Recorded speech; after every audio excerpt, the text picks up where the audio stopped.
ओम शांति। आज का विषय है संगम युग के अंतिम नज़ारे। बहुत ही अच्छा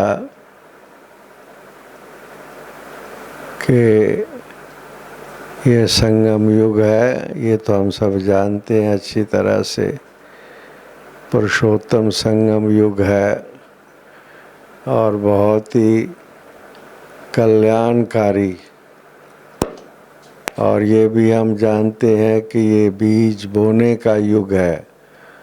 भाग्य विधाता भगवाबा हमारा भाग्य बना रहा है। जो कुछ भी करना है सो कर लो, ये वक्त जा रहा है।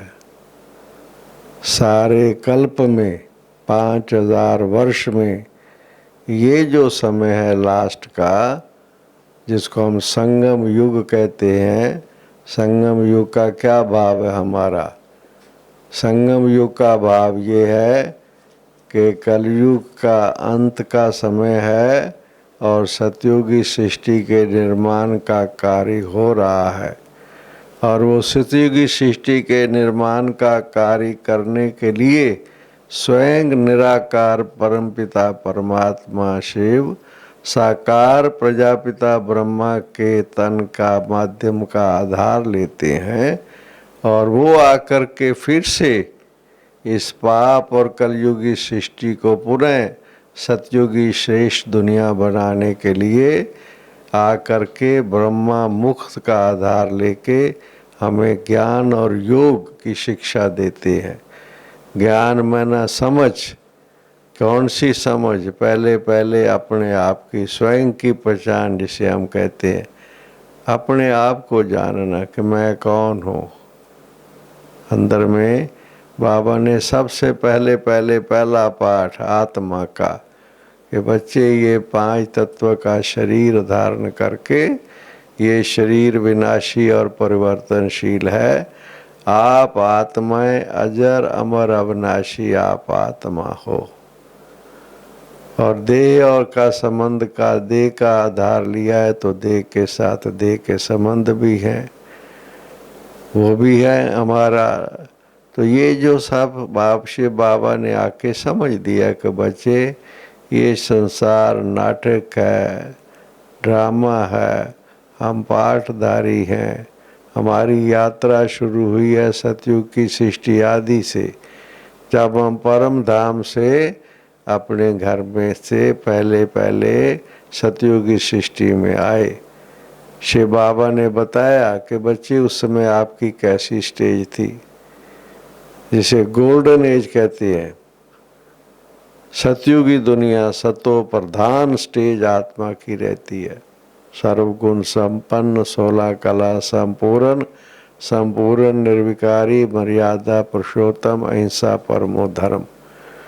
वहाँ से हमारी यात्रा देखो शुरू हुई है, जिसे बाबा कहते हैं एक एक। अभी मुरली में बाबा ने बताया, वहाँ से लेकर के श्री लक्ष्मी नारायण का राज्य से कहते हैं दुनिया, सतयुगी दुनिया, वहाँ से हमारी यात्रा शुरू हुई और आगे बढ़ते चले गए। कैसे हमारा 84 जन्मों का पाठ जो बाबा ने आके हमें अभी समझ दी है, और कैसे हम सतयुगी सृष्टि में सतो प्रधान थे, फिर कैसे हमारा डाउनफॉल गिरावट हुई, हमारी आत्मा की शक्ति क्षीण हो गई और फिर हम लोग आत्माएं विकारों के प्रभाव में धीरे धीरे विकारों के प्रभाव में आकर के पाठ बजाने लगे।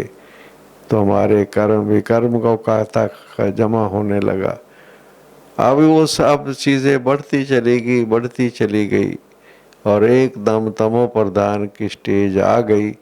तब से बाबा जो सर्वात्माओं का रूहानी पिता है, जो आत्माओं की पुकार सुनता है, दुख और कष्ट में जब आत्माएं होती है तो बुलाती है ना, ईश्वर पिता को याद करती हैं, विषय विकार मिटाओ पाप हरो देवा। हर धर्म में केवल एक भारत देश की या एक जो आज अपने आप को हिंदू धर्म कहने लगे हैं, आदि सनातन देवी देवता धर्म वाले, वही आत्मा दुखी अशांत नहीं है, सारे विश्व की बात है। आज आप सारे हालात देखो, आज की समय के हालात भी आप देखो कि सारे विश्व में सभी जगह पर भय का वातावरण बना हुआ। आप देखो ये कोरोना के कारण क्या अंदर आप देखो, लोग अपने अपने घरों से बाहर नहीं निकल रहे हैं, भय बना हुआ है अंदर में, मजबूरी से बाहर जाना पड़ता है, कारोबार है किसी का कुछ ही कारण से, मगर अंदर कैसी स्टेज बनी हुई है आप देखो। एक दूसरे से दूरी बना के रखो, जो हमें बल्कि डायरेक्शन दिया जाता है, किसी से बात ना करो, किसी के नज़दीक ना आओ, क्या चीज़ है ये। तो ये पहले कभी ऐसे सुना था हमने, कभी ऐसे? ये देखते ही देखते 6 महीने साल के अंदर, 6 महीने के अंदर आप देखो वातावरण कैसे हो गया है। और ये हालात अभी कोई देखो नज़र आ रहे हैं, कोई कंट्रोल में भी अभी फ़िलहाल नहीं हो रहे हैं, कहाँ कहाँ थोड़ा बहुत, बाकी देखो अभी भी बढ़ता जा रहा है कई चीज़ें। तो ये नज़ारे हमें बताते हैं कि ये जो संगम युग है, आप आगे चलो और आगे चलो। देखो शिव बाबा ने देखो क्या बताया है कि बच्चे ऐसा टाइम आएगा जब सारे पांचों तत्व, देखो पांचों तत्व, पृथ्वी, जल, अग्नि, वायु, आकाश, ये 5 तत्व हैं।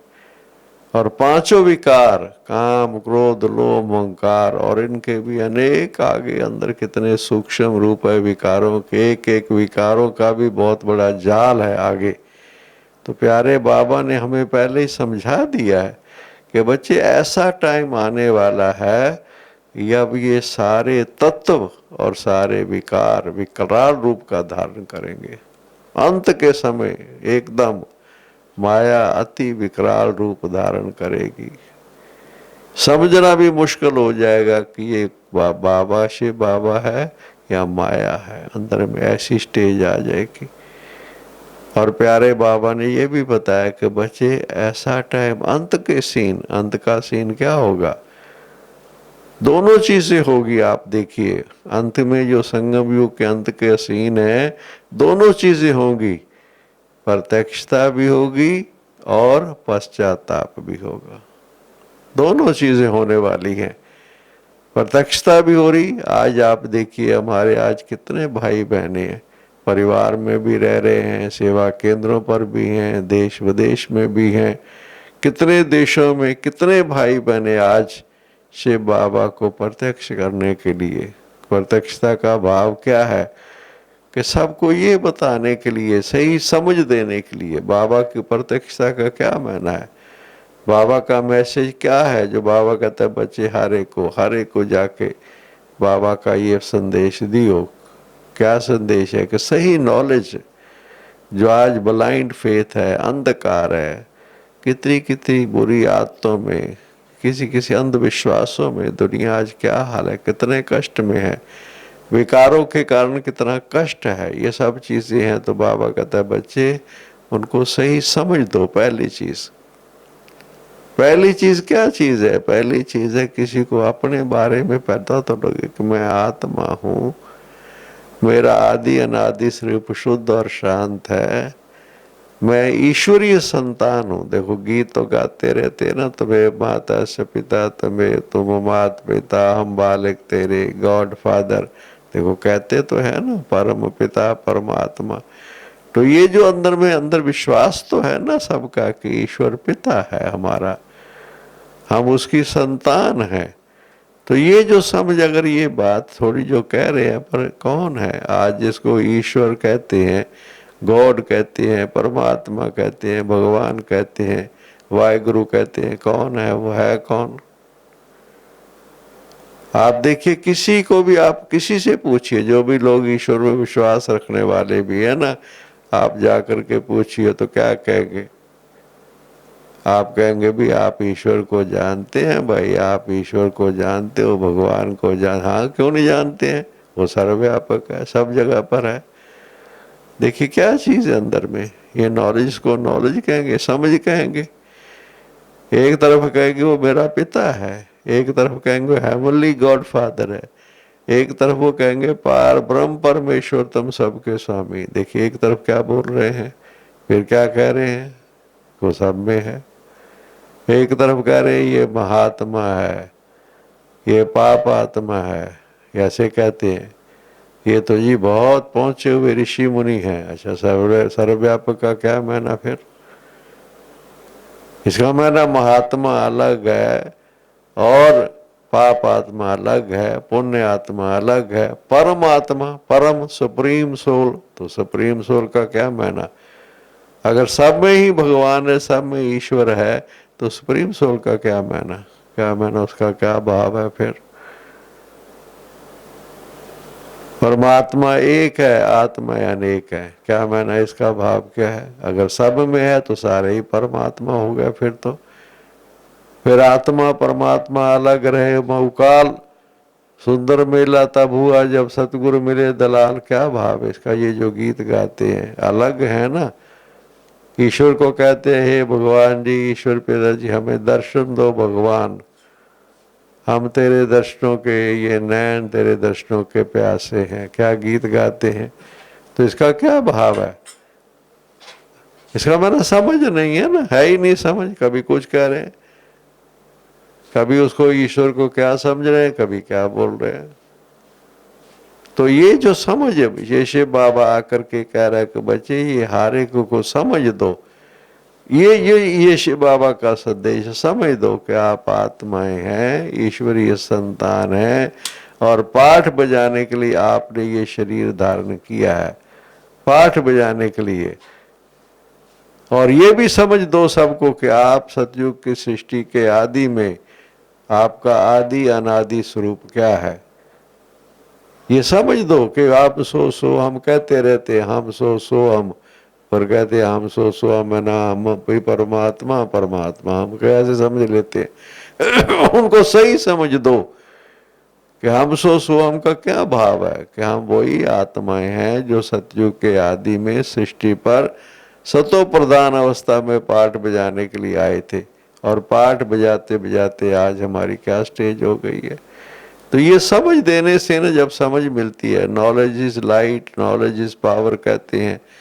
जब समझ मिल जाती है कि मैं तो आत्मा हूँ और मेरा घर जो है पार ब्रह्म परमेश्वर, 5 तत्वों से पार, मैं तो वहां की रहने वाली हूँ। और जब ये भी समझ मिल जाती है कि अभी जो है रिटर्न जर्नी है, हम लोगों ने पाठ बजाते बजाते सतयुग त्रेता द्वापर कलयुग पाठ बजाते बजाते हम यहाँ पहुंच गए हैं। अब शिव बाबा फिर से आकर के हमें वो समझ भी दे रहा है, शक्ति भी दे रहा है, दोनों चीजें। ज्ञान में ना समझ, योग में ना शक्ति। मन बुद्धि से बाबा से एकाग्र करना, उसको योग कहते हैं। शक्ति, बाबा से कनेक्शन, रिलेशन तो है ही है मगर कनेक्शन। तो जब वो शक्ति ताकत बाबा दे रहा है, तो बाबा कहता है बच्चे ये अभी जो टाइम है आप बच्चों के पास, भले हालात कैसे भी हैं, अभी भी देखो कैसे भी हालात है, तो भी हम अपने घर परिवार में बैठे तो हुए हैं ना। अब देखो बहुत कष्ट में हैं, हम जानते हैं कितनी आत्माएं हैं जो इस समय भी, जैसे उनको प्रॉपर भोजन नहीं मिल रहा है, रहने का स्थान नहीं मिल रहा है, कष्ट में हैं, जानते हैं। पर आप देखिए बाबा के बच्चे जहाँ जहाँ भी हैं, बहुत करके आप देखेंगे देश और विदेश के अंदर, बहुत ऐसे बहुत कठिनाई में कोई कोई हो सकता है, नहीं तो आप देखेंगे सब अपने बड़े आराम से, सुख सुविधा से आराम से दिन भले आराम से बैठे हुए हैं। चलो को आना जाना नहीं भी है, अपने सेवा स्थानों पर भी नहीं जा सकते समझो, पर जहाँ भी हैं साइंस के साधन से किसी भी तरीके से हम अपने आप को बाबा के साथ जोड़ के रखे हुए हैं ना, परिवार के साथ जोड़ के रखे हुए हैं। तो इसलिए अभी हालात ऐसे हैं कि अभी हम अगर कुछ अपना समय सफर करना चाहें, अपना समय संकल्प तन मन धन, अभी समय है कि अभी भी अब टाइम है कि अभी हम अपने भाग्य को श्रेष्ठ बना सकते हैं। अगर हमें अंदर थोड़ा सा दृढ़ता लाएं, अपने अंदर बस लक्ष्य रखें और दृढ़ता लाएं, तो अभी भी हम बहुत कुछ अपने अंदर परिवर्तन कर सकते हैं। जो हमें काफी समय तक ज्ञान योग में चल रहे हैं, मगर हमारी वो धारणा जैसे होनी चाहिए जैसे हमारी योग की स्थिति होनी चाहिए, अगर वो नहीं हुई है तो अभी तो टाइम है ना, देखो। मगर अंत का सीन क्या होगा? पश्चाताप, प्रत्यक्षता भी होगी, क्योंकि इतना जब सेवाएं बढ़ रही हैं, सबको संदेश दिया जा रहा है भिन्न भिन्न साधनों के माध्यम से। आज कितना टीवी चैनल्स हैं, न्यूज़पेपर्स हैं, आज कितना ईश्वर पिता का संदेश कहाँ कहाँ पहुँच तो रहा है ना, देश और विदेश में। आप देखो, दिन ब दिन आप देखेंगे नए नए समाचार सुनते रहते हैं कि कहाँ पर भी हमारी बहनें भाई जा करके ये संदेश दे रहे हैं ना, सेवा कर रहे हैं ना। इसलिए विस्तार हो रहा है, बहुत विस्तार हो रहा है। आप देखिए, पिछले 50 साल के अंदर आप देख लीजिए इस विद्यालय के द्वारा कितनी सेवाएं हुई और कितना विस्तार हुआ है। मैं जब इस विद्यालय के साथ जुड़ा था 1958 के एंड में, देखो 62 वर्ष लगभग होने वाले हैं। अब तब आप देखो इस विद्यालय की क्या रूपरेखा थी। सारे भारत में 11 ब्रांचेस थी, मुझे याद है। बस थोड़े से साकार माँ बाबा के दिनों में हम कितने बहन भाई थे, गिनती के। छोटा सा परिवार था, चाहे मधुबन में हम जाते थे या कहीं भी, कितना छोटा सा परिवार था। अब धीरे धीरे आप देखो, पांडव भवन भी एक छोटा सा घर था, पुराना मकान, जिसमें हम जाके बाबा मामा से मिले थे पहले पहले। धीरे धीरे पांडव भवन की रूपरेखा भी देखो बढ़ती चलेगी। आप देखो कैसे हिस्ट्री हॉल बन गया, फिर मेडिटेशन हॉल बन गया, फिर ओम शांति भवन बन गया, फिर अब ज्ञान सरोवर की इतनी वृद्धि होगी, वहाँ भी जैसे संख्या बढ़ती गई नए नए स्थान बनते चले गए। अब नीचे आप देखेंगे फिर शांति वन में देखो कितना बड़ा विस्तार, 25-30 हजार भाई बहने भी जाते हैं, बैठने की व्यवस्था भी हो जाती है, खाने पीने की भी हो जाती है। अभी और बढ़ता चला जा रहा है, आप देखेंगे, क्योंकि संख्या बढ़ रही है। ये तो थोड़ा समय लॉकडाउन का है, थोड़ा सा समय। अब उसके बाद फिर आप देखना, क्योंकि बहन भाइयों के अंदर वो अंदर संकल्प तो है ना कि हम अनुभव करें, प्यारे बाबा के घर में जाएं, हम अपना पांडव भवन देखें। तो ये अंदर संकल्प तो है ना, जहाँ बसे बाबा ने, ब्रह्मा बाबा की कर्म भूमि है, वहाँ जाकर के हम अनुभव करें। तो वो स्टेज तो अभी तो है समय ना।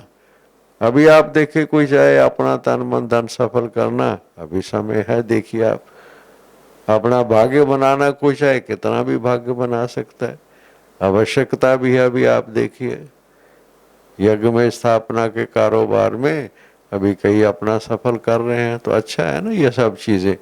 मगर जैसे जैसे समय आगे बढ़ेगा आप देखते चले जाना।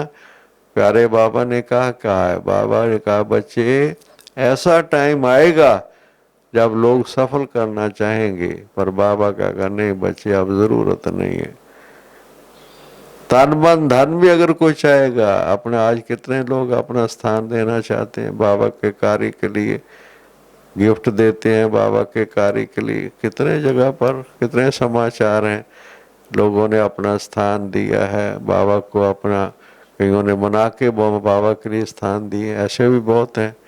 तो ये भाग्य बनाया ना अपना, श्रेष्ठ कर्म किया, दूसरों आत्माओं को पवित्र बनाने के लिए सहयोग दिया, तो भाग्य बना ना। तो अभी समय है जिसमें कि अभी हम ये सब चीजें हो रही हैं। मगर जब समय आगे सीन जैसे जैसे आगे बढ़ता जाएगा, देखिए का पांचों तत्व, बाबा ने कहा बच्चे पांचों तत्व विकराल रूप धारण करेंगे। आप अंदाजा लगा लीजिए, जरा विचार कीजिए कि अंत का सीन क्या होगा। पांचों तत्वों में पृथ्वी आप लोग देख लो, भूकंप, पृथ्वी में भूकंप आता है, हिलने लग जाती है। आप देखिए, आप थोड़ा समय भी अगर इसमें भूकंप आता है, आप देखिए कहाँ कहाँ सीन, आप देखिए गुजरात का भुज का सीन आप लोग देखो। हम लोग वहाँ गए थे, उसके बाद कुछ नजर ही नहीं आता, बिल्डिंगें थी और नजर नहीं आती, कहाँ चला गया सारा। थोड़ा भूकंप आया और सारा जैसे एकदम लोग, कितने लोग दब गए, खत्म हो गए, सब प्रॉपर्टीज खत्म हो गई। करोड़ोंपति अरबोंपति जो जीरो हो गया, मैंने देखा कुछ भी नहीं रहा ही, कुछ नहीं, बस खत्म। बड़ी बड़ी प्रॉपर्टीज जिनकी थी, बस कुछ भी नहीं। भूकंप ऐसी चीज है, आप देखिए अहमदाबाद का हमने समाचार सुना था कि बिल्डिंगें ही जो है ना जमीन के अंदर चली गई, पता ही नहीं। देखिए आप, लोग सोए पड़े हैं अपने बिल्डिंगों में और वो जमीन के अंदर चली गई, जीते जी अंदर ही चले गए। क्या आप देखिए भूकंप किसे कहते हैं, कितनी तकलीफ होती है। एक पृथ्वी में अगर थोड़ा सा भी हलचल होती है, अंत का सीन देखिए कैसा होगा। आप अब जल आप देख लीजिए, पृथ्वी के बाद जल है इतना, देखिए आप कहाँ कहाँ पर बरसात और पानी कैसे तूफान लाता है। बॉम्बे का समाचार हमने सुना, कितना पानी ने, बरसात भी हो रही है, उधर सागर उछल मार रहा है, अब बॉम्बे डूबने लगी। हमने देखा, हमने जाकर के देखा वहां पर कितना कष्ट हुआ, बहुत लोगों को तकलीफ हुई। इतना पानी आ गया सड़कों पर, कारें अंदर ही अंदर, कई कारों के अंदर ही खत्म हो गए। ऐसे भी सीन हमने देखा। क्या कितनी तकलीफ होती है आप देखिए, जबकि लोगों की दुकानों के अंदर सारा खत्म हो गया सामान जो पड़ा हुआ था। आज लखपति थे, अब जीरो हो गए।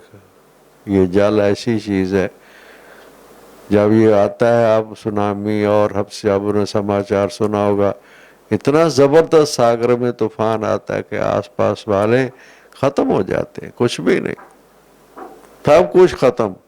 ऐसी स्टेज पानी का होता है। इसलिए अग्नि भी ऐसी है, सारे तत्व, पृथ्वी, जल, अग्नि, वायु, देखो।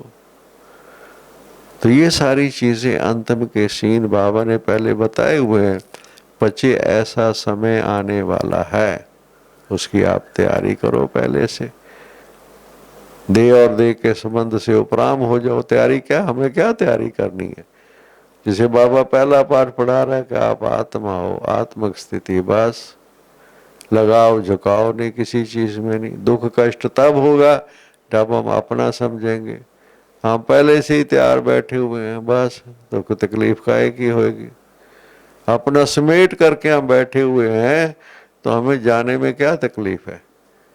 मगर अगर हमने अंदर में लगाव झुकाव सब चीजें हैं, तो बहुत कठिनाई पैदा हो जाएगी। अंत के सीन है, प्रत्यक्षता भी होगी, उधर से बाबा का ज्ञान इतना फैल जाएगा सब आत्माओं को कि प्रत्यक्षता का भाव क्या है, ये सब लोगों के अंदर ये चीज समझ में आ जाएगी कि ये तो आत्मा और परमात्मा, ये लास्ट की स्टेज अब आ गई है सृष्टि नाटक की। अब आत्माओं ने वापस जाना है और फिर सतयुगी सृष्टि का में आना है। विनाश भी होगा, स्थापना के सीन भी होंगे। वैसे बाबा ने देखा, ब्रह्मा बाबा को साक्षात्कार कराया, देखो क्या साक्षात्कार कराया, विनाश का भी कराया और सतयुगी सृष्टि का भी कराया, दोनों कराया ना। तो बाबा ने कहा जो आदि में हुआ है बच्चे, वो अंत में भी होगा। बाबा की मुरली में था, वरदान था। क्या भाव था बाबा का कि बच्चे अंत में ऐसी सीन आएगी कि जब आप देखेंगे एक तरफ विनाश के सीन, दूसरी तरफ आप देखेंगे कि हमारी नई दुनिया का निर्माण का कार्य भी आपको नजर आएगा। नई दुनिया के निर्माण का कार्य कैसे नजर आएगा कि जो आत्माएं हैं उनके अंदर दिव्य गुणों की धारणा हो जाएगी। गुण और शक्तियां, बस सामना करने की शक्ति, समेटने की शक्ति, धैर्यता, बस अंदर में सब कुछ देखते हुए जैसे साक्षी। ये अंतिम स्टेज, साक्षी होकर के देख रहे हैं कुछ नहीं, पता ही है पहले से ऐसा होना ही है। बस जैसे जानते हैं हलचल हो रही है, लोगों को बेचैनी है, परेशानी है, तकलीफ है, जो दे और दे के संबंध में फंसे हुए हैं, कितनी कठिनाई हो जाएगी। उनके सामने सामने कोई जा रहा है, मर रहा है, क्या कठिनाई हो रही। बाबा ने कहा बच्चे अंतिम सीन ऐसे होंगे जो आप बच्चों को पहले से बहुत शक्तिशाली बनना है। ये है वास्तव में अंतिम संगम युग के नज़ारे। क्या नज़ारे हैं कि बस उधर से जैसे हमें नजर आ रहा है सब चीज प्रत्यक्षता, मगर उस समय पर बाबा ने कहा बच्चे खून के आंसू बहेंगे कई बच्चे, पश्चाताप कि बाबा ने तो ये पहले से बताया था, बाबा तो इशारा देता रहा था, हम कुछ नहीं कर पाए, अब क्या करेंगे फिर। आप पछताए होत क्या जब चिड़िया चुगी खेत। अंत के सीन में बाबा ने कहा बच्चे बहुत बहुत दुख और कष्ट के सीन भी होंगे, और जिन्होंने तैयारी की हुई होगी वो अपना बिल्कुल निश्चिंत रहेंगे। बिल्कुल दोनों चीजें नजर आएंगी, संगम युग के अंतिम सीन में दोनों चीजें नजर आएंगी। एक तरफ वो भी नजर आएगा कि जो उन बच्चों ने तैयारी की हुई है, संपन्नता और संपूर्णता की स्टेज की ओर आगे बढ़े हैं, आप देखेंगे उनकी क्या स्टेज होगी, कुछ भी नहीं, साक्षी होकर के देख रहे हैं। अच्छा क्या पहले से ही पता हमें, हलचल हो रही है, तूफान आ रहा है, बाढ़ आ रही है, बरसात हो रही है, कहीं कहीं भूकंप के सीन भी नजर आ रहे हैं। अच्छा फिर क्या हुआ, ये तो पहले ही पता है।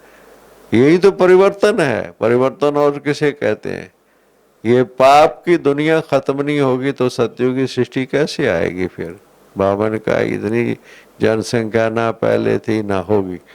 बॉम्बे के लिए बाबा ने क्या मुरली में कहा, बच्चे ये था ही नहीं, ये तो एक, बाबा क्या कहता है, मच्छी में आनी, क्या मैना, यहाँ तो मछलियां पकड़ने वाले थोड़े से लोग रहा करते थे बॉम्बे के अंदर।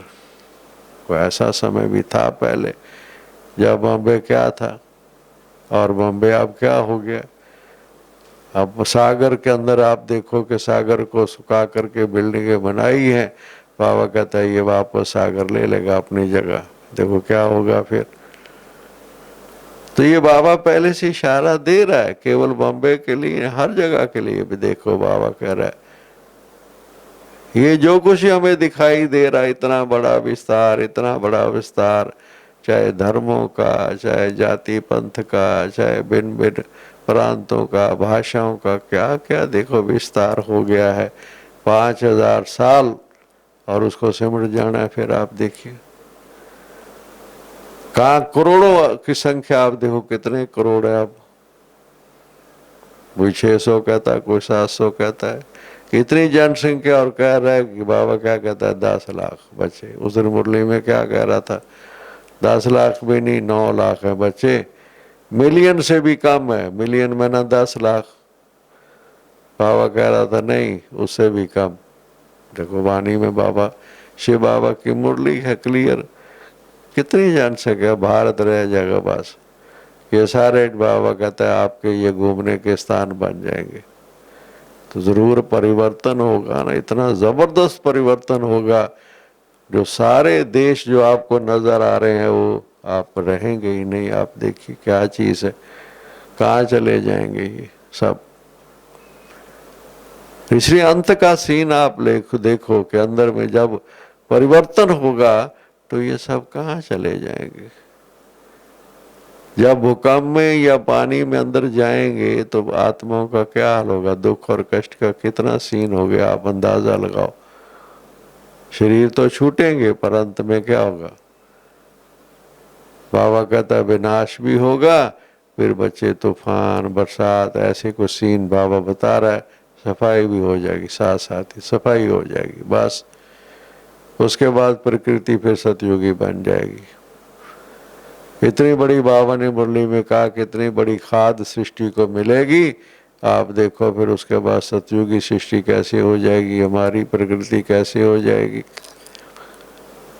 वहां पर कैसे होगा, प्रकृति दासी होगी। देखो आपको जो चीज चाहिए, आपको सारी हलचल के बाद देखो जब सतयुगी सृष्टि का निर्माण होगा, सतयुग का आदि काल होगा, आप देखिए कोई हलचल नहीं, सब शांत एकदम। क्योंकि सत्व प्रधान आत्माएं फिर से सृष्टि पर अवतरित होकर के उनका पाठ शुरू होगा। जब सतयुग का आदि आप देखो कैसे होगा, तो उससे पहले सब इतना परिवर्तन होगा, महापरिवर्तन। लोग तो कहते हैं जलमयी जलमयी हो गई है, बाबा कहता है नहीं नहीं जलमयी नहीं, ऐसा नहीं कि कुछ बचेगा ही नहीं। बाबा कहता नहीं बचे, ये भारत देश जो है ये सचखंड है, इसका बिल्कुल पूरा विनाश नहीं होगा। देखो नहीं तो फिर सृष्टि का आगे कैसे बढ़ेगी। तीसरी, संगम युग के अंतिम नज़ारे की भावना को समझो अच्छी तरीक़ा से। जो भी भाई बहनें सुन रहे हैं बड़े प्यार से जहाँ जहाँ भी बैठ करके मेरी भावना को अच्छी तरीके से समझे कि अभी समय है, करना है, जो भी कर ले, ये वक्त जा रहा है। अब उसकी तैयारी ये कि अपने आप को समेटो, बस अपने को समेट लो, जितना आवश्यक है उतना अपना समय संकल्प लौकिक कार्य में लगाओ। बाकी बैठ जाओ, अपने बाबा कहता है बच्चे आराम से मन बुद्धि एकाग्र करो। आप करके देखो प्रैक्टिकली। बैठते तो है, मैंने देखा है योग में बैठते हैं कोई 10 मिनट 15 मिनट आधा घंटा, पर अंदर देखना है कि मन बुद्धि एकाग्र होती है। लौकिक परिवार में रह रहे हैं, संबंधों में चल रहे हैं, बाबा के बच्चे भी हैं, मगर अंदर आप देखेंगे लगाव झुकाव अंदर में बड़ी सूक्ष्म चीजें हैं। इच्छाएं अपेक्षाएं, बाबा कहता है सतयुग में तुम्हारी होगी इच्छा मात्र अविद्या, तो उसके संस्कार कब डेवलप होंगे? सतयुग संस्कार बनने हमारे इच्छा मात्र विद्या के, तो यहाँ ही हमारी स्टेज बनेगी ना। जो नहीं बनेंगे पश्चाताप करेंगे, फिर नहीं कुछ कर सकेंगे। फिर जो इच्छा अपेक्षा वाले हैं, संबंधों के रस वाले हैं, अंदर मन बुद्धि में बड़ी इतनी सूक्ष्म चीज है, बहुत सूक्ष्म सी, कहने में तो आएगा लगाव झुकाव नहीं है। ये बड़ा हाथ खड़ा कर देते हैं बाबा के सामने, मैंने देखा कि कितना हाथ खड़ा करते थे। नहीं बाबा, बाबा कहता था खुश हो, हाँ खुश है। फिर बाबा कहता सदा खुश हो, फिर हाथ नीचे कर लेते थे। क्या स्टेज है देखिए आप। हमारी स्टेज है, ऐसा नहीं कुछ नहीं बनी है, पर अंदर दोनों चीजों को रखो ना। अब लास्ट स्टेज आ गई है, समझो जाने की तैयारी है। हम उस समय क्या कर सकते हैं? कुछ नहीं कर सकते हैं। इसलिए अभी समय है, संगम युग की लास्ट की जो स्टेज आनी है, अभी देखो अंदर में देखिए हम। मुख्य क्या चीज बाबा मुरली में कहता है? बचे गुणों की धारणा। बस अंदर हम देखें, अंदर देखें पवित्रता, अंदर देखें अच्छी तरह से देखो अपने आप को। पवित्रता की हमारी क्या स्टेज है? सूक्ष्म, बिल्कुल सूक्ष्म जाओ। कर्म इंद्रियां हमारी जो हैं, बाबा कहते हैं ये तुम्हारे कर्मचारी हैं बच्चे, बस कर्म इंद्रिय जीत। कोई भी कर्म इंद्रिय धोखा ना देवे, अधीनता ना हो किसी कर्म इंद्रिय के अधीन अगर हम हैं, तो फिर क्या स्टेज है हमारी?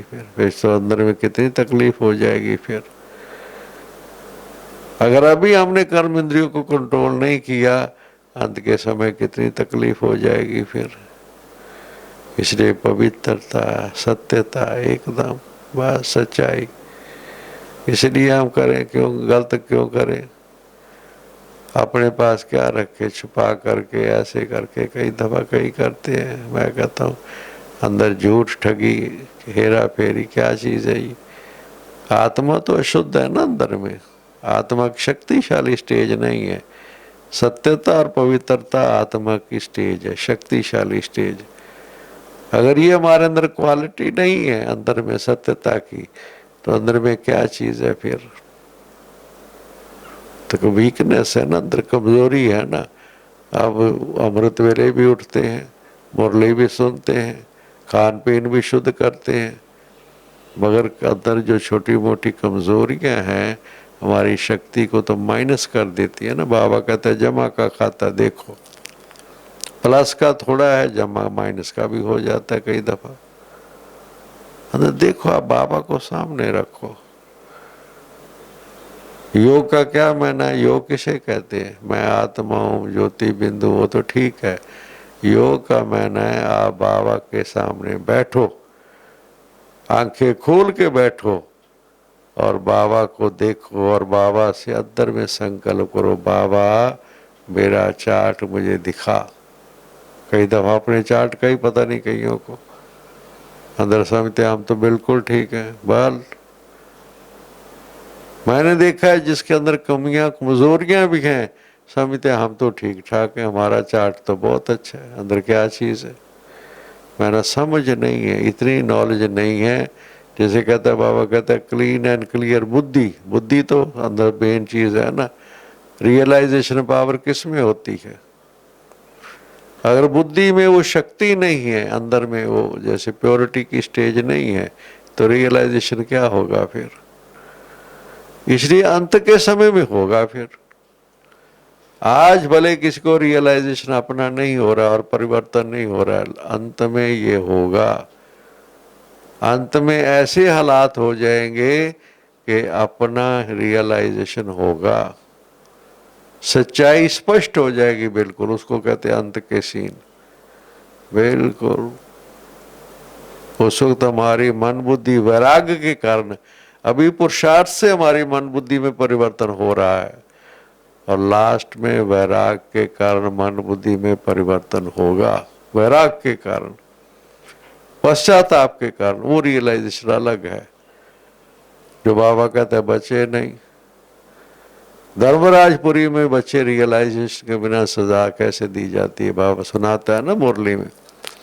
बच्चों को महसूस तो होगा ना कि मेरे से ये भूले हुई है, मैंने ये अपने अंदर परिवर्तन नहीं लाया। तो उसलिए बाबा कहता धर्मराजपुरी उन बच्चों के लिए होगी ना फिर। इसलिए ये संगम युग के अंतिम सीन का भाव ये है। हम जा रहे हैं, बस लास्ट स्टेज है बिल्कुल। जो कुछ हमने यहाँ रखा हुआ, इकट्ठा किया हुआ, सब यहाँ बस हमारे सामने सामने देखो। कई दफा मैंने सुना है कि जब कहीं पानी का, तूफान का उस तरीके से होता है, उनके सामने सामने सब चीज चली जा रही, देखते देखते। अब जब हमें याद है, जब हम छोटे थे, पाकिस्तान हिंदुस्तान बना, मेरी 8 साल की आयु थी, मुझे वो सीन याद है। अपना भरा हुआ घर, धन संपत्ति छोड़ कर लोग चल पड़े अपनी जान बचाने के लिए, कुछ भी नहीं साथ लिया। जहाँ रह रहे थे, जो घर बनाया था, जो अपने घरों में सामान रखा हुआ था, वहीं छोड़ करके लोग चल पड़े अपने हिंदुस्तान की तरफ। पाकिस्तान से काफिला, उसमें काफिले में आए, हमें याद है। जान बचाने के लिए मिलिट्री साथ में थी, सुरक्षा के लिए। मौत की उसको डर लगा हुआ था लोग। तो वो सीन हम लोगों ने देखा है मैंने कि ये वो तो कुछ भी नहीं था। बाबा कहता बच्चे वो तो कुछ भी नहीं था। एक दूसरे का गला काटते हैं, मार रहे हैं बिल्कुल। मैंने सीन देखे हम लोगों ने, क्या चीज थी। बाबा ने कहा यहाँ पर भारत देश में बच्चे खून की नदियां बहेंगी, फिर उसके बाद होगा दूध की नदियां, पहले खून की नदियां। तो ऐसा सीन के लिए तो तैयार तो करना पड़ेगा ना अपने आप को। इतनी आत्मा की शक्ति हो, पवित्रता की शक्ति काम करेगी बस। और शक्ति कौन सी है? दिव्य गुणों की शक्ति अंदर बस। अगर हम अधीनता, किसी किस्म की अधीनता जिसको होगी, पश्चाताप होगा। अधीनता नहीं, बस हम शरीर में है मगर अधीन नहीं है हम किसी चीज के, किसी स्वभाव के, किसी संस्कार के, किसी आदत के नहीं। ठीक है, मिल रहा है, खा रहे हैं, ऐसी क्या बात है। ऐसा नहीं जो हमें मिल रहा है उसको हम स्वीकार ना करें। नहीं, हम तो जी हमने दूध नहीं पीना, हमने चीज नहीं पीनी, उसको त्याग नहीं कहते हैं। नहीं, मिल रहा है ठीक है, मगर अंदर में ऐसी स्टेज हो कि ना मिले तो भी ठीक है। ये है मुख्य बात। ये है लगाव झुकाव। लगाव झुकाव का मैंने प्रकृति को भी ऐसा बनाने की, ये इसको तैयारी कहते हैं। प्रकृति भी ऐसी हो जाए। बाबा ने मिसाल, बाबा ने यज्ञ के अंदर करके दिखाया ना। जब पार्टीशन के बाद सब लोग आ गए थे माउंट आबू में, तो फाइनेंशियल क्राइसिस आ गई, पैसे की तंगी आ गई। जब तो बाबा ने क्या किया, छाछ और ढोंढा। अब कुछ भाग गए अपने लौकिक परिवार के पास, नहीं चल सके, और जो चल सके वो आज देखो कहाँ बन गए, कहाँ उनको सब चीज़ें इसी संगम युग में भी, एक जन्म में भी सब चीज़ें जो है सब प्राप्ति। उनको किसी किसी को कष्ट क्या है, क्या तकलीफ है। 2 साल अगर थोड़ा कष्ट में सहन भी कर लिया तो क्या हुआ। हम तैयार हैं, इसको कहते हैं संगम युग की तैयारी, लास्ट स्टेज की तैयारी का। मैंने अगर पहले ही शरीर चला जाए, अच्छा बात ही खत्म है, ठीक है, फिर तो नहीं है। मगर फिर भी पुनर्जन्म तो यही लेना। अभी तो बच्चे बन करके भी आएंगे, अभी कोई परम धाम में तो जा नहीं सकते हैं। अभी जब तक ऊपर का गेट ना खुले, आएंगे तो फिर भी बच्चे होंगे तो परिवार के साथ होंगे, दुख तकलीफ तो होगी ना, आत्मा को, बच्चे को भी तकलीफ होगी, हालात तो सुख तो ऐसे होंगे ना। मगर अगर हमारे अंदर शक्ति होगी, सहन शक्ति अंदर होगी, फिर हमारी कोई स्टेज और होगी, देखेंगे उसका। बस साक्षात देखे साक्षी होके बाबा कहता है। इसलिए संगम युग की तैयारी के भाव को अच्छी तरीके से समझना है।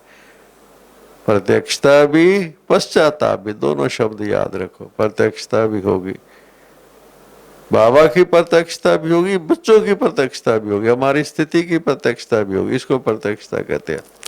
प्रत्यक्षता माने बाबा की भी और बच्चों की भी।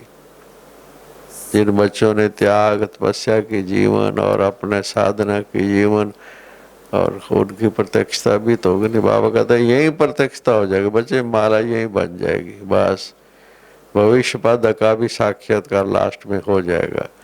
ऐसी स्टेज आएगी, हमें अपने आप पता लग जाएगा कि मेरा भविष्य पद क्या है। बस अब सतयुग को देखिए क्या चीज़ है। सतयुग के अंदर राजा भी है, प्रजा भी है, दास दासियां भी, सब संतुष्ट है। संतुष्ट क्यों है? कोई ध्यान से अच्छी तरीके से ज्ञान को समझे। सतयुग में दासी भी संतुष्ट क्यों है? क्योंकि उसको अंदर में अंतरात्मा में ये चीज़ है कि मैं इतनी योग्यता है मेरे में। वहाँ कंपटीशन नहीं है। सतयुग में कोई कंपटीशन नहीं, कोई इलेक्शन नहीं, कोई चुनाव नहीं। हर एक को अपनी स्टेज के अनुसार जो मिला हुआ है संतुष्ट, क्योंकि उसको पता है कि मेरी इतनी ही योग्यता है। ये देखिए क्या चीज़ है। इसको बहुत गहराई में कोई समझे कि राजधानी में सब संतुष्ट है, राजा भी संतुष्ट, प्रजा भी संतुष्ट है, क्योंकि सब कुछ मिलेगा, प्रजा को भी मिलेगा, मगर है तो प्रजा ना, है तो दास दासी ना। हमने तो देखा, इस जीवन में भी देखा मैंने 80 साल पहले कि हमें तो गांव में हम रहते थे, सब संतुष्ट थे। जो हमारा छोटा मोटा काम करने वाले होते हैं, हमने देखा वो भी संतुष्ट थे। बस बड़ों पर आधारित थे पर संतुष्ट थे। अब सतयुग तो सतयुग है, आप देखिए। मगर अपना पार्ट हम यहाँ फिक्स कर रहे हैं ना। जैसे हम यहाँ अपनी अंदर की स्थिति बना रहे हैं, हमारा भविष्य वही है। जितना हम यहाँ पर कर्म इंद्रिय जीत हैं अंदर में, वही हमारी स्टेज आगे है। वो भविष्य पद किस आधार पर है? जो यहाँ हमने अंदर की स्टेज बनाई है। बाबा कहता है अगर किसी के पास कुछ है ही नहीं बच्चे, वो त्याग क्या है? बाबा ने कहा बच्चे लास्ट में आपको सब चीजें उपलब्ध होंगी, सब साधन, मगर आप प्रयोग कैसे कर रहे हो वो आपकी स्थिति है। जब कुछ है ही नहीं है तो फिर तो कुछ भी नहीं। मगर आपको हर चीज मिल सकती है, मगर आप उतना प्रयोग करो जितनी बहुत बहुत आवश्यक है, क्योंकि ये भगवान का यज्ञ है। ऐसे समझ के कोई चले, अपनी स्थिति को बनाए, तो आप देखो उसकी भी प्रत्यक्षता होगी। बाबा के साथ साथ प्रत्यक्षता भी है और पश्चाताप भी है। इसको कहते हैं संगम युग के अंतिम नजारे। ओम शांति, ओम शांति, ओम शांति।